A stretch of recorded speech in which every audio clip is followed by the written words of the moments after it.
ಸ್ನೇಹಿತರೆ ನಮಸ್ತೆ. ನೋಡಿ, ಬರ್ತಾ ಬರ್ತಾ ನಕಲಿ ಜ್ಯೋತಿಷಿಗಳು ಜಾಸ್ತಿ ಆಗ್ತಿದ್ದಾರೆ. ಯಾಕಪ್ಪ ಅಂದ್ರೆ ಇಲ್ಲಿ ಏನ್ ಕೆಳಗಡೆ ಫೋಟೋ ಹಾಕಿದ್ದೀನಿ. ಇವ್ರ ಹೆಸರು ಕಮಲಾಕರ್ ಭಟ್ ಅಂತ ಒಬ್ಬ ಜ್ಯೋತಿಷಿ. ಇವರು ಈ ಟಿವಿಗಳಲ್ಲಿ ಎಲ್ಲರ ಭವಿಷ್ಯ ಹೇಳ್ತಾ ಕೂತ್ಕೋತಿದ್ದ. ಒಂದಿನ ತನ್ನ ರಾಶಿಯ ಭವಿಷ್ಯ ನೋಡಿ ಅಂತ ಒಂದು ಮಹಿಳೆ ಬಂದಿದ್ಲು. ಆ ಮಹಿಳೆಯ ಜೊತೆ ಕೆಲವೊಂದಿಷ್ಟು ತಿಂಗಳುಗಳ ಕಾಲ ಅನೈತಿಕ ಸಂಬಂಧಗಳನ್ನ ಬೆಳೆಸ್ಕೊಂಡಿದ್ದ.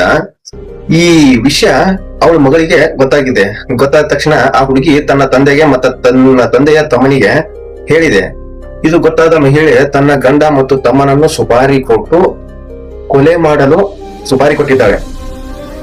ಇವರಲ್ಲಿ ಗಂಡನ ತಮ್ಮ ಕೊಲೆ ಹಾಕಿದ್ದಾನೆ ಮತ್ತು ಆ ಘಟನೆಯಲ್ಲಿ ಗಂಡನಿಗೆ ಚಾಕುವಿನಿಂದ ಚುಚ್ಚಿದ್ದಾರೆ. ಈಗ ಈ ಜ್ಯೋತಿಷಿ ಮತ್ತು ಮಹಿಳೆಯ ಮೇಲೆ FIR ದಾಖಲು ಮಾಡಿ ಒಳಗೆ ಕೂರಿಸಿದ್ದಾರಂತೆ. ಯಪ್ಪ, ನೋಡಿ ಈ ಜನ ತಮ್ಮ ಸ್ವಾರ್ಥಕ್ಕೋಸ್ಕರ ಯಾವ ತರ ಮಾಡ್ತಾರೆ ಅಂತ. ಇದ್ರ ಬಗ್ಗೆ ನಿಮ್ಗೆ ಏನ್ ಅನ್ಸತ್ರಪ್ಪ? ಕಮೆಂಟ್ ಮಾಡಿ. ತುಂಬಾ ಕಷ್ಟಪಟ್ಟು ವಿಡಿಯೋ ಮಾಡಿದ್ದೀನಿ.